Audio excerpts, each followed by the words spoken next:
My name is Alexis Monroe. I'm 29 and on New Year's Day, I learned exactly where I stand in my own family. I walked into my parents' living room that morning carrying a bag of specialty, coffee from Seattle and a box of pastries I had picked up on. The way the house smelled like cinnamon and roast beans, wrapping paper was everywhere, and everyone was laughing. My mom was holding up a new kitchen gadget. My dad was talking about some fancy grill. My sister was already taking pictures of her new spa set, and my little niece was tearing into a science toy. My name came up. I sat down on the edge of the couch and waited. 5 minutes, 10:15. No one handed me anything. No one even asked if I had gotten something already. It was like I was background noise in a movie about their perfect lives. Finally, I said as casually as I could, "So did I miss my name?" My mom turned to me with this tired, annoyed look. I know too well, and said, "Why would we spend money on you anymore? You walked away from what matters to this family. You do your own thing now. You are basically a guest out of habit." My sister let out a little laugh and added, "At least now you finally get it.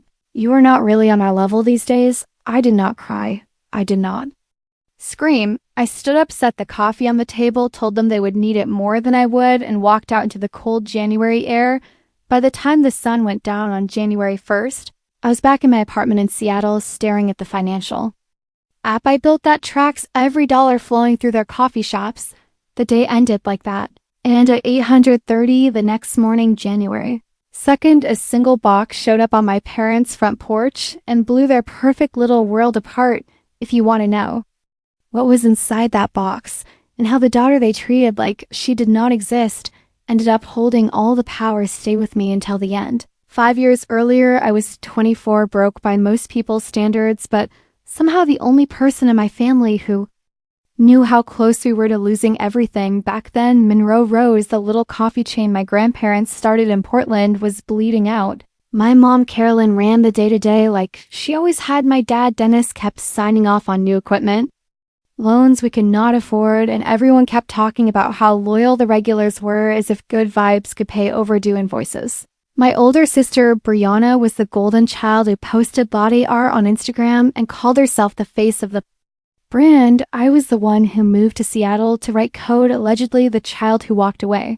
I still remember the night I opened their books for the first time. I was sitting at my kitchen table in Seattle with a cheap takeout dinner staring at a spreadsheet that made my stomach drop. Rent was behind on one location, supplier payments were being juggled, and the only plan my parents had was hoping next month would be better. I had just signed a decent contract as a software engineer for a fintech startup. It was the first time in my life I had real money in my account, and instead of celebrating, I drove 3 hours down I-5 to have an uncomfortable conversation with my parents about numbers. They did not want to see that was the night I became the majority owner of Monroe Rose. We sat around the dining table the same. Well, my grandparents had bought decades ago, and I laid it out as calmly as I could. I would put up my savings to pay off the worst of the debt. In exchange, they would transfer me most of the shares. I would build a new point-of-sale system, wire every register in every shop into a single cloud dashboard, and track every dollar that came in and out. No more handwritten notes taped to the espresso machine. No more mystery cash that never reached the bank. My mom hated the idea of me being the one holding the numbers, but she hated the idea of foreclosure more. My dad signed because he thought it was temporary. Brianna signed because Mom told her to. I drove back to Seattle the next morning and started coding. For months, I split my life in half. By day, I worked on payment tools and risk models for my employer. At night, I built the Monroe dashboard, a system that pulled live data from the registers in every shop, logged every transaction, and matched it against inventory and bank deposits. When it finally went live, I stood in the back of the flagship cafe with a laptop while my mom rang up a line of regulars. Each swipe of a card or tap of a phone popped up on my screen in real time. Tiny proof that the bleeding could stop. We stabilized, bills got paid. The scary letters slowed down. My parents kept the house in the suburbs. On paper, I saved the family business. In reality, I just postponed the inevitable and gave them a tool sharp enough to cut both ways. The strange thing was nothing about how they treated me really changed. At a family barbecue to celebrate turning things around, my mom wrapped an arm around Brianna in front of a group of customers and said she is the heart of Monroe Roasters. We would be nothing without her. Then she nodded toward me, standing off to the side with my laptop, and added, and Alexis does the computer stuff, whatever that is. People laughed politely. I smiled because I was used to it. I had been the kid in the back since I was 10, the one tinkering while my sister charmed the room. But now, I was the kid in the back who owned most of the room and had a live feed of every sale running through. If for a while I told myself that was enough that saving them once meant I had done my part, then on the night of January 1st, 2026, sitting alone in my Seattle apartment after walking out of that gift exchange, I opened the same dashboard I had built to rescue them and saw a pattern that did not make sense. The gross sales at each location were high, the bank deposits were strangely low, and the cash column looked like someone had been carving little pieces out of it for a long time. I scrolled back month after month watching the gap widen and realized my family had not just disrespected me. They had been using the system I created to quietly hide money, trusting that the girl who just did computer stuff would never say a word. At 8:30 on the morning of January 2nd, a plain brown box landed on my parents' front porch in Portland while I sat 200 miles away in my Seattle apartment watching a progress bar crawl across my laptop screen. The night before after I saw the cash gaps in the dashboard, I stayed up exporting everything I needed from the system I had built. Every cash sale, every card swipe, every deposit, every missing dollar, neatly organized into a file that told the truth more clearly than I ever could. I loaded that file in a lightweight offline version of my app onto a USB drive, printed out a few pages of summary reports, and tucked it all into that box along with a single sticky note that said, "Plug this in, no signature, no explanation, just numbers." A same-day courier picked it up from the front desk of my building and drove south. Wow. I tried to decide whether I was being petty or finally honest. In their kitchen, my mom was probably topping off her mug, my dad scrolling through news on his phone, my sister checking comments on her holiday posts. When the doorbell rang, my niece Sadie ran to the window and shouted something about a package. My sister opened the door, looked around the empty porch, and carried the box inside like it was just another late gift. She tore off the tape, flipped the lid open, and froze. Inside was the USB, the printed reports with the Monroe Rose logo at the top, and page after page of columns, showing sales deposits and a growing column labeled under. Reported. I was not there to see it, but I know my sister well enough to picture her calling for her mom, her voice climbing a little higher with each word. My mom would have wiped her hands on a dish towel, annoyed at the interruption, until she saw my name in one of the tiny footers at the bottom of the report generated by Monroe Analytics, Alex Monroe tool. That was the part I did on purpose. My dad would have taken the papers, flipped through them, and gone pale when he realized the dates. Went back years long before that New Year's Day where they decided I was not worth a $20 gift card. Somewhere amid the confusion, they would have seen the line that showed exactly how much money should have hit the bank and how much actually did. The difference was not a rounding error, it was a pattern. At some point, my mom must have grabbed her phone and tried to call me, because a notification popped up on my screen for half a second before it disappeared, blocked a second later another. Call came through from my dad, also blocked, then a text from my sister. "Are you serious right now?" followed by 3 dots. Then nothing, because my phone filters messages from numbers I have muted into a quiet little folder I never check, while they crowded around the kitchen table with those pages and that USB arguing about what could be proven and what could still be hidden. I opened the same reports on my laptop and scrolled slowly. I watched the numbers like I was watching an old wound finally being stitched closed. For years they had taken me for granted, told anyone who would listen that I was just the kid who played with computers while they did the real work. Not every corner they had cut and every dollar they had skinned was laid out in a format designed to be understood by bankers, auditors, and tax agents.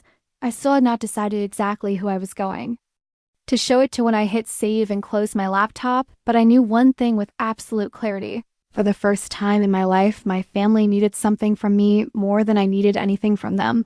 My sister showed up at my apartment in Seattle the next afternoon like nothing was wrong, like we were 2 normal siblings grabbing coffee after the holidays.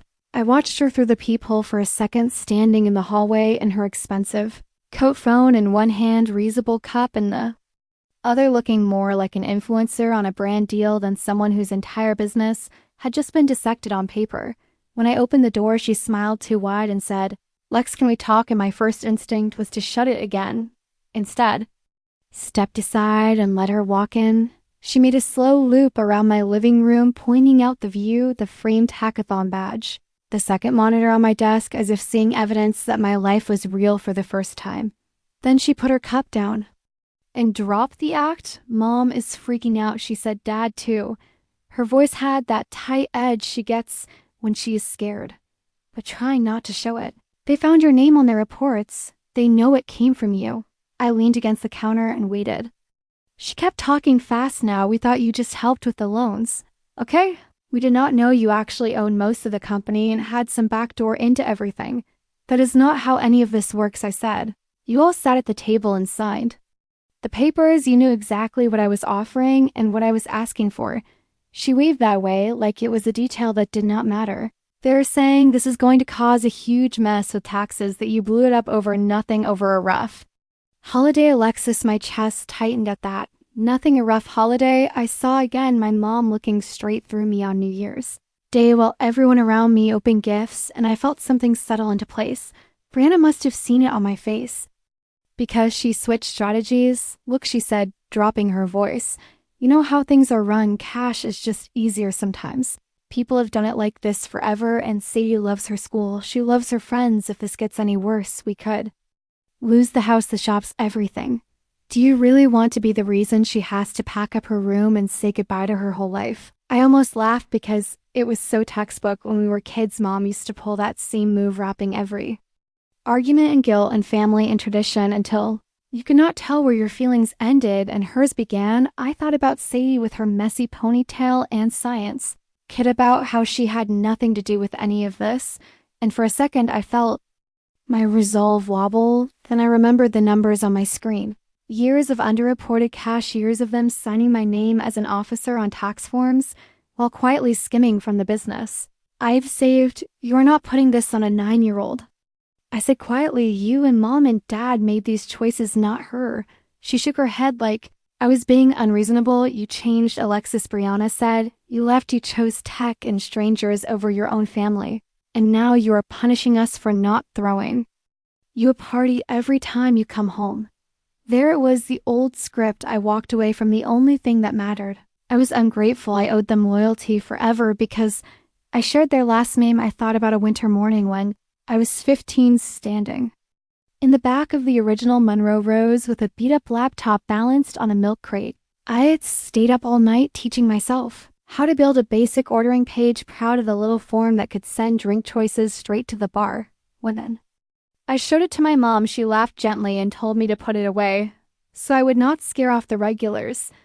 "People come here to talk to us, not to a screen," she said, loud enough for the whole line to hear, then called Brianna out front and had her practice steaming milk and chatting with customers while I pretended I was busy with homework in the back. I did not know it then, but that day set the tone for the next decade. She was the face. I was the background, and now the background had receipts. Back in my apartment, I straightened up and looked my sister in the eye. "I'm not doing this to you."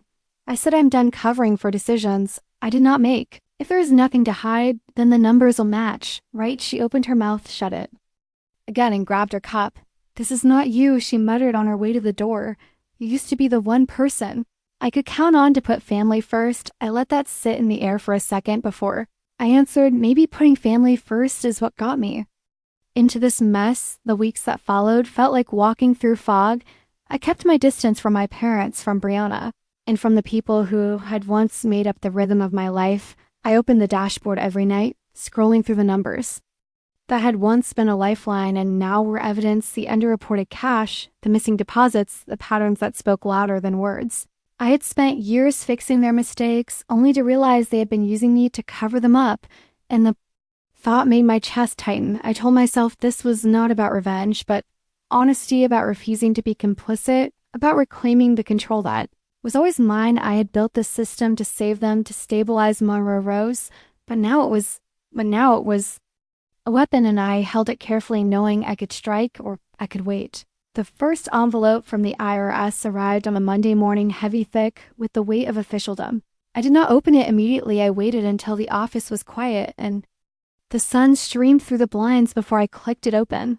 The contents were methodical: a clean letterhead, the standard audit notification, and a line that made my stomach drop. The government wanted to look closely at a few years of returns. For a small business that on paper looked more profitable than it actually was, I leaned back in my chair and closed my eyes, thinking of my parents at that moment, imagining their confusion, their fear, the careful facades they had tried to hold. For years beginning to crack, the next days were a blur of calls and texts that I blocked and ignored, numbers I did not recognize that I did not answer. I stayed in the background, building a narrative in my head that I was finally free to act without interference, to act as the person I'd always wanted to be, not the background player in a family drama, but the architect of my own life. The IRS requested bank records, vendor invoices, and receipts for multiple years, and each time a gap appeared, it triggered a response, another letter, another request. My parents called my cousin and whispered among themselves, but I kept my phone silent. My emails remained unread by them, and my blocks on calls prevented even accidental conversations. The system I built had become a mirror reflecting the truth back at them, and it was merciless. I watched as Monroe Rose slowly began to unravel in ways they had never anticipated. The shops that had once been the heart of our family empire started seeing customers drift away, the rumors, the whispers about audits and discrepancies spreading through the local coffee scene. My parents attempted damage control. They hired a local tax attorney and tried to rebuild the story to hide what I had found. But I knew every strategy they tried, every excuse they came up with, would fail against the precision of the data I had compiled. I had spent months cross-checking, validating, ensuring the audit trail was clear, undeniable, and backed by numbers. Not emotions. Every red flag, every anomaly, every piece of missing cash was accounted for and tied directly to decisions made by the very people who had once dismissed me as the kid who played with computers and did not matter. The tension in my Seattle apartment grew as I watched the chaos unfold through a network of messages and updates from a cousin working part-time in one of the shops. My parents became desperate, trying to reconcile the reality they'd ignored for so long. Brianna called me once. I let it ring and go to voicemail. She left a string of messages, her voice tight, her words clipped and careful. I knew she was trying to negotiate her way out of blame to soften the impact and protect the life she had built on the back of a company I had saved, and they had mismanaged. I did not respond. I let the messages sit unread, as if silence could hold the power that my voice had never been allowed to wield. When the IRS agent called to schedule a video conference, one felt a mixture of anxiety and clarity. I knew this was the moment where my past actions, my knowledge, and my ownership all converged. I agreed to the meeting and spent hours preparing notes, organizing exports, ensuring that every answer I could give would be precise, factual, and untouchable. I was no longer just a daughter. I was the majority shareholder, the architect of the system, and the keeper of the truth. When the conference began, I saw them on screen, the three figures who had shaped my childhood, my parents and my sister, their faces familiar yet foreign. Their expressions shifted when I shared my screen, walking the agents through the POS system I had built, explaining how each transaction was recorded, each deposit logged, and each anomaly flagged. Their reactions were priceless. My mom blinked in disbelief. My dad leaned forward as if seeing the registers transmit data in real time was some kind of magic, and Brianna sat frozen, her hand hovering over her mug as the screen showed reports that traced years of underreported income to the very hands that had dismissed me. At first, the agent asked procedural questions. How long had I been a shareholder? When was the POSI system implemented? What access did I have? And I answered them with calm authority. I explained in detail how every shop fed into the central dashboard, how cash card and digital payments were tracked against inventory and deposits. I showed logs, error reports, and reconciliation views. And as I spoke, the attorney representing my parents began to fidget. My parents themselves seemed unmoored, like they were meeting the system and its creator for the first time, when they had lived under the illusion that it had been a tool they controlled. I let them speak. Their defense was emotional, pleading family loyalty and explaining away gaps as mistakes, oversights, and traditional practices. I listened as my mother wept, insisting that they were not criminals. My father cited pressures And rising costs? My sister tried to deflect blame onto me, saying I had made the system too complicated and implied that the discrepancies might be my fault. I remained calm. I pointed out patterns no system misplaces cash people do. I explained. The underreported amounts followed a consistent path, always benefiting the same people. And when the agent asked if I could provide supporting exports, I told her they were attached to my whistleblower report submitted months earlier under my name. The room went silent. My parents realized I was not there to cover for them to soften the blow or to take the fall. I was there to present the truth, the cold, precise, undeniable truth that they had spent years hiding the weeks after the conference. Were a blur of documentation and continued investigation. The IRS cross-checked my exports against bank deposits, invoices, and receipts. Every anomaly led to further inquiry, and each inquiry tightened the net around my parents. They tried to explain, negotiate, and manipulate the narrative, but the precision of the data and the authority of the law left little room for maneuver. They called, I blocked them again, and again their messages grew frantic and desperate, but I stayed removed, detached. Watching the consequences unfold, as a detached observer, my life in Seattle took an unexpected turn upward. During this time, my work on the Monroe Rose case became material for a conference presentation. I read about how small business fraud could be detected through data transparency and technology without revealing the identities of the parties involved. I presented the case at a fintech conference, demonstrating the principles using anonymized data drawn from my experience. The irony was not lost on me, presenting a story built on the unraveling of my own family business to a room full of entrepreneurs and experts who applauded the insights without knowing the personal cost. Meanwhile, the slow collapse of Monroe Rose continued. The IRS letters arrived in my parents' mailbox detailing penalties, back taxes, and interest. Accumulated over years of mismanagement, the notices were official, formal, and brutal. They had been blindsided by the authority of the law and the precision of the evidence I had provided. They tried desperately to salvage what remained, calling emergency meetings, trying to renegotiate loans and restructure debts. But the math was unyielding. The first sign of foreclosure appeared at the smallest location, the cozy shop near the university, where I had spent countless hours as a child doing homework and coding ideas on scraps of paper. Equipment and furniture were sold at discounts, and the flagship cafe followed as creditors circled the house. Sold the family packed decades of memories and moved into a small apartment somewhere cheaper and anonymous. My parents attempted to cast me as the villain one last time, but their words fell flat against the reality of documented evidence. Final phone calls were attempts at guilt and manipulation, but I held firm. I was no longer the silent scapegoat, the background figure, the convenient child who cleaned up after everyone else. I had drawn a line. I had acted in accordance with the law, with integrity, and with the full authority granted to me as a majority shareholder.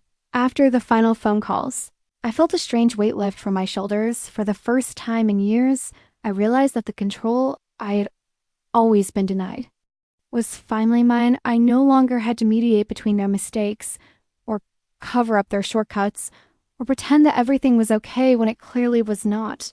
Sitting in my Seattle apartment, I opened my laptop and reviewed the exports, the spreadsheets, the dashboards. I had built every transaction, every missing dollar. Every manipulated entry lay bare in front of me. I could trace each anomaly back to decisions my parents and sister had made, often casually, often assuming I would remain oblivious.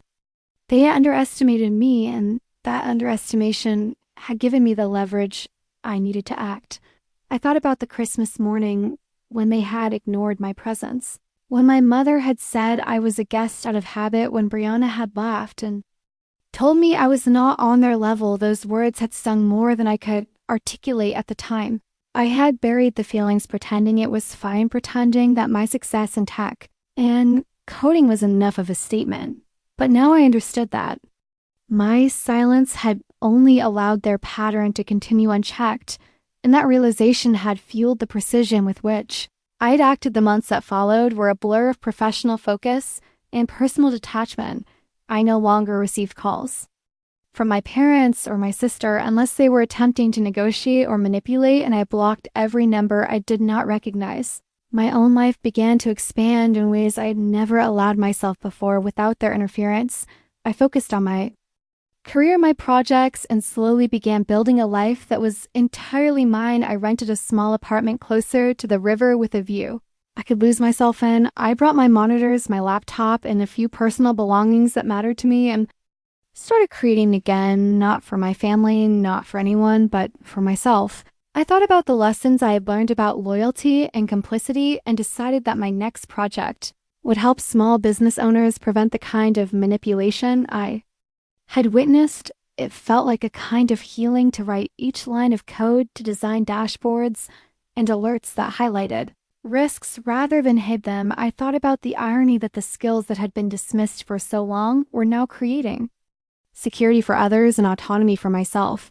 Important news about my parents began to trickle through secondhand. I learned they had taken jobs unrelated to Monroe Rose. My mother was working a morning shift at a mid-sized cafe, her days of managing a small empire gone, her pride hidden behind an apron. My father moved into a modest apartment away from the old neighborhood. His friends, no longer visiting Brianna, struggled to reestablish her online presence. Sponsors pulled back her content less vibrant than before. The reality of their decisions had reshaped their lives in ways they had not foreseen, and I was far removed from it all. I occasionally glimpsed Sadie at her new school, a small figure carrying her backpack, almost as big as she was her hand in our mother's as they navigated the change. I quietly set up an account in Sadie's name and automated deposits from my paychecks, a small promise that she would have access to opportunity in a way her parents had not been able to provide. This was not a gesture for recognition. It was a silent safeguard, a hedge against the patterns I had witnessed for years. I thought about my own childhood, about the Christmases I had been ignored, the barista stations I had helped streamline the orders I had digitized, and countless hours I had spent coding in the back of the shops while Brianna smiled in front of the camera. I realized that those experiences had not been wasted. They had prepared me for this moment, for the moment I could separate myself from family without guilt and act with clarity and authority. My life in Portland became quiet but not empty. I spent mornings walking by the river, thinking through code and projects. I wanted to build afternoons meeting friends who knew me for who I was, not as a fixer or a background resource. I started sketching plans for a product that would detect discrepancies and fraud in small businesses, helping owners maintain integrity. I met other founders, listened to their stories, shared my own experiences anonymized as case studies, and slowly built a network of people who valued transparency and precision. I visited old Monroe Rose locations as the seasons changed, watching customers line up for drinks I had once served them, my name once painted on the windows, now replaced by a new brand, new faces, and no recognition. No one knew the history. No one knew my role and what had happened. I felt a mix of grief and relief, but mostly a sense of closure. The past had been a storm, and now the calm was mine. I was free to focus on projects and people who respected my boundaries and expertise. I thought often about loyalty and family and realized that my definition had shifted. I would always love Sadie. I would always carry the lessons learned from my family, but I would never again let their choices define my life. I'd been the quiet child, the ignored daughter, the background figure who cleaned up after everyone else. But now I was the architect of my own life. I'd set rules, boundaries, and stakes, and enforced them without apology. I'd acted not out of malice, but out of self-preservation and integrity. I had reclaimed ownership over my life and career, and in doing so had ensured that honesty and transparency were non-negotiable values. In both my personal and professional world, sometimes I still caught glimpses of my parents and sister in the news. Their faces weathered the businesses they had lost, the lives they were rebuilding on a much smaller scale I felt no pleasure in.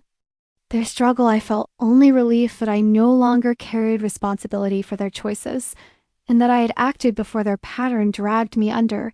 I had created distance and clarity for myself, and for Sadie I had ensured opportunity and accountability. In ways my family could never touch, my own life became a quiet rhythm, waking with the sunrise, making coffee, coding, building tools for others, meeting friends, laughing quietly, walking the river, thinking about the past, but not dwelling on it. I realized, for the first time, that the life I had always wanted was possible, a life where my skills mattered, my choices were respected, and my loyalty was earned, not demanded. My story became one of empowerment, integrity, and resilience, not revenge, but careful, precise action that balanced justice with self-preservation. I had taken the skills that were undervalued and used them to protect myself and ensure accountability, and in doing so, I had stepped out of the shadow of a family that I'd never appreciated. Me into a life of my own design life in Portland settled into a rhythm that was both comforting and unfamiliar. I had control of my mornings, my afternoons, and my evenings, no longer dictated by the drama of my parents or the expectations of Brianna. The apartment I rented near the river became my sanctuary. Large windows filled the space with soft light, and the sound of water became a steady companion. As I worked, I made my coffee exactly how I liked it, beans from a local roaster, not Tide. Tomorrow rose and carried it into my office where my laptop waited. The system I had built for Monroe Rose was gone from my bookmarks, replaced by a new project folder 1. I had started the night I had signed away my remaining shares. It was a tool for small business owners designed to prevent fraud and mismanagement, the kind I had seen my own family perpetuate. Every line of code I wrote was precise, careful, intentional. Every alert, every report, every dashboard was created to empower owners not just to see their finances, but to understand them, to protect themselves from shortcuts and blind spots. I attended local meets, shared anonymized case studies, and found solace in meeting founders who faced challenges similar to those I had seen firsthand. The stories they told, the problems they struggled with, all resonated deeply. I began to realize that the situation with my family was far from unique. Many small businesses hid financial discrepancies behind a facade of loyalty. In tradition, I had been lucky to have the skills, the knowledge, and the courage to act. Now I could help others gain that clarity and protection. My thoughts often drifted to Saudi. I had set up an account in her name, automated a portion of my income to go there silently without fanfare. I wanted her to have options, freedom, and choice, something her parents had failed to provide fully. I never mentioned it to anyone, not even Brianna. It was my secret, my responsibility, and my gift. Her face in the photo I had glimpsed at her new school stayed with me. The way her small hand held her mother's, and the resilience she carried, even in transition, reminded me why I had acted, why I had refused to remain silent. I still heard whispers and updates from Portland through family members and distant relatives. My parents were working jobs unrelated to the business. They had lost my mother pouring coffee behind a counter, my father living quietly in a modest apartment. Brianna struggled to rebuild her online presence without the brand she had leaned on for so long. Sponsors stepped back. Her content became less vibrant, her charm less persuasive on its own. I felt a pang of grief, not triumph. I had never acted to hurt them. I had acted to protect myself, to separate myself from complicity, to reclaim integrity. Every now and then I would walk past an old Monroe Rose location. The sign was different. The menu new, the baristas unfamiliar. I stood for a moment watching customers line up and thought about the life I had left behind, about the hours spent coding in the back, the whispers of family dismissing need, the days I had been invisible. It was strange to feel grief without regret. The life I wanted was finally possible. The first morning I woke in my new apartment, I felt a quiet joy. I made my pour-over coffee, carried it to my office, and opened my laptop. The dashboard was gone, replaced by my new project, the one I had started the night I let go of my remaining shares. A sense of clarity settled in that had nothing to do with money or power, but everything to do with agency. I was free to design my life, to choose integrity over loyalty to family that had never respected me. I began sketching out plans for the product. I wanted to build lessons learned from the Monroe Rose system embedded in every feature. Alerts that highlighted risk patterns, tools that made manipulation difficult, dashboards that made the invisible visible. Every feature was designed to protect decent people from the shortcuts that often appeared harmless but caused the long-term harm. I shared some of the anonymized insights at conferences, explaining how technology could prevent the kind of mismanagement I had witnessed. I told stories without naming names, case studies without betrayal, but the lessons were clear. Integrity, transparency, and accountability mattered more than loyalty or tradition. The months passed and my life grew rich in quiet ways. I walked by the river mornings coding, afternoons meeting friends, evenings reading or preparing notes for my projects. I no longer measured my worth against my parents or my sister. I measured it by the clarity and value of my own work. By the time fall came, I had fully embraced the life I had created. My past had shaped me. My family had taught me lessons in disregard and exploitation, but I had turned those lessons into tools and boundaries I could live with. I had ensured Saudi would have choices. I had ensured my own integrity and agency, and I had learned that loyalty is earned, not demanded. The past was still there, the grief still lingered, but it was tempered by relief and purpose. I was no longer the child who cleaned up after everyone else. I was the adult who built systems that mattered, the professional who could act without apology, and the person who could finally choose a life defined by respect and self-reliance. I had turned the pain of being overlooked and dismissed into a foundation for empowerment. I had stepped away from the family I had once been compelled to save, and in doing so had saved myself. By the time winter arrived, I had settled fully into the rhythm of my new life. The quiet mornings by the river had become a sanctuary for focus and reflection. I rarely thought about Monroe, Rose, unless it came up in professional conversations. Or, as a lesson for my projects, I opened my laptop one morning and reviewed the progress on the tool I had been building for small business owners. The dashboards where operational alerts were precise, and the interface was clean, simple, and effective. Every feature reflected the mistakes I had seen my family make and the patterns I'd uncovered in the Monroe Rose system.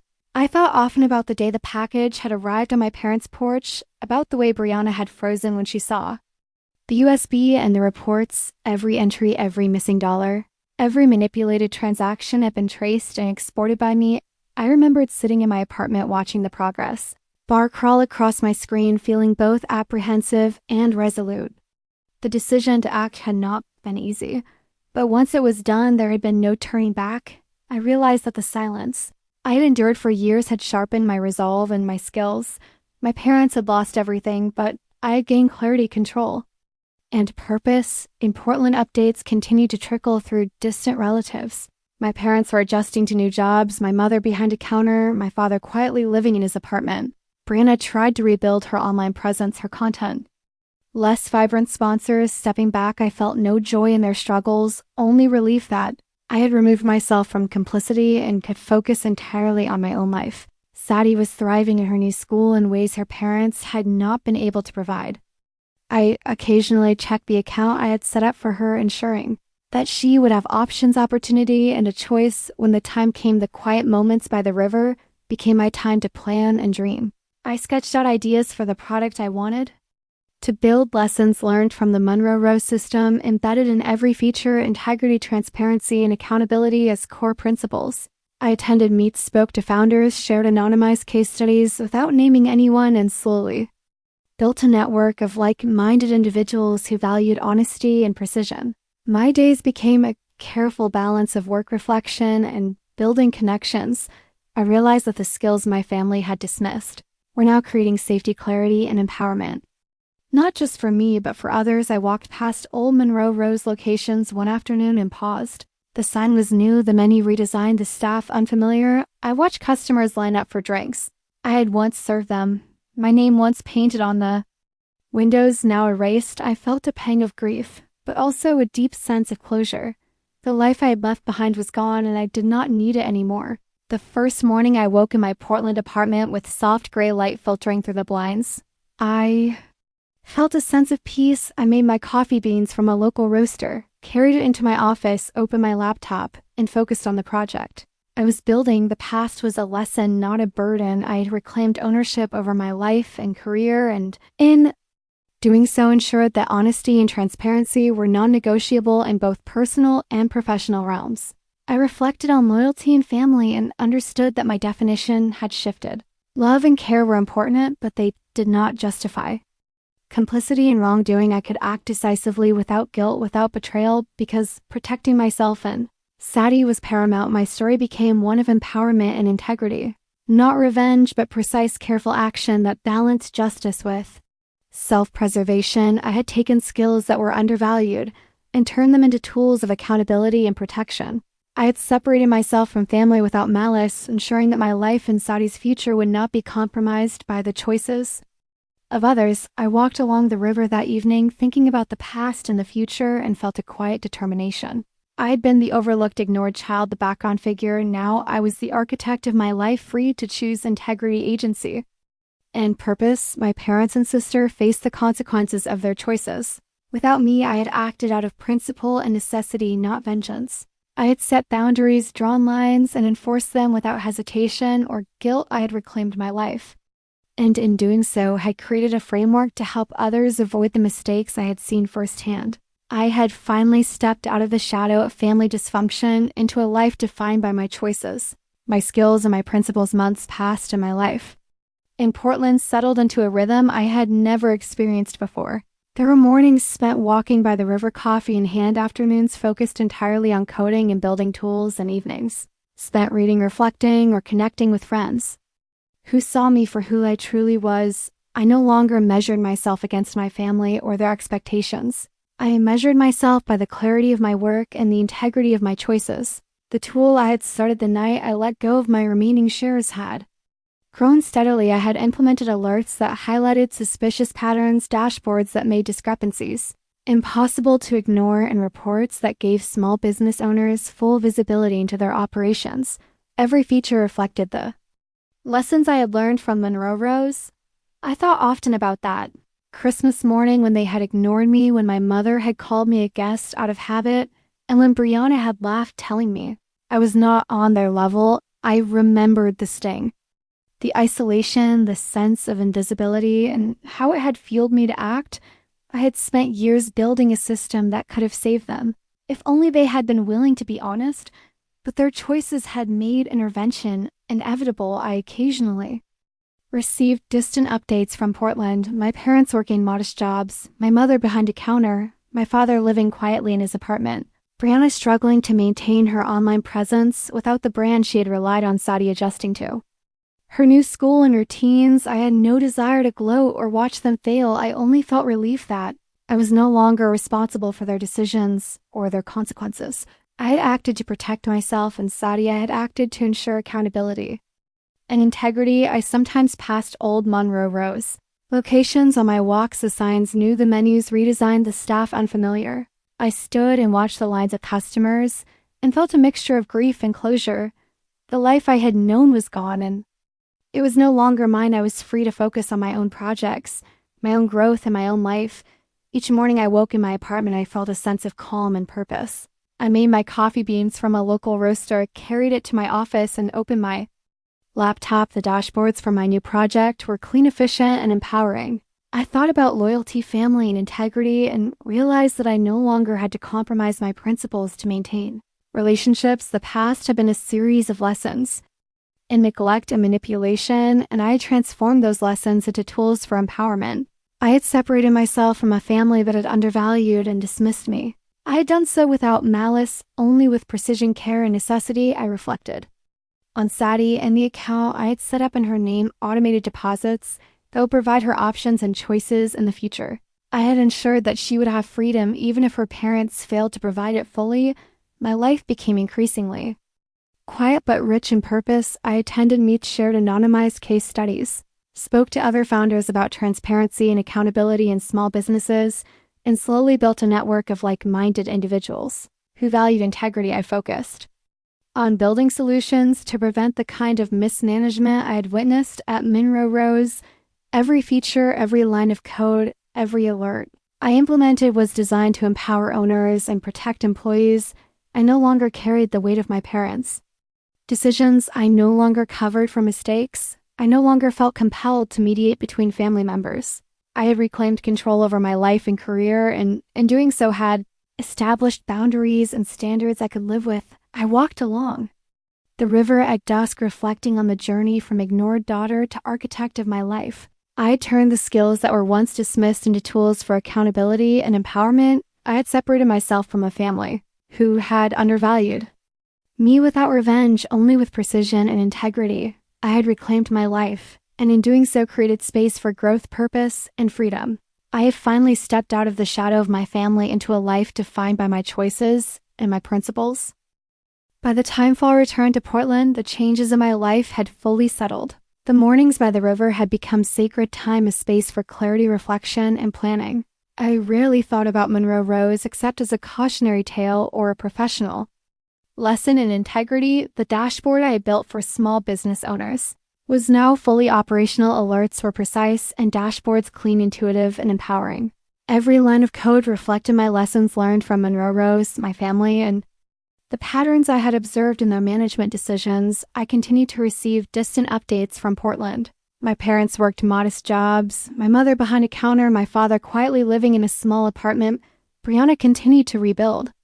Her online presence, but without the brand she had leaned on her content, had less impact. Sponsors pulled back.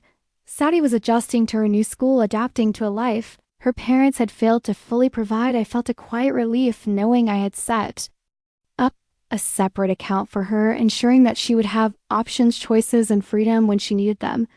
My life had become quiet but full of purpose.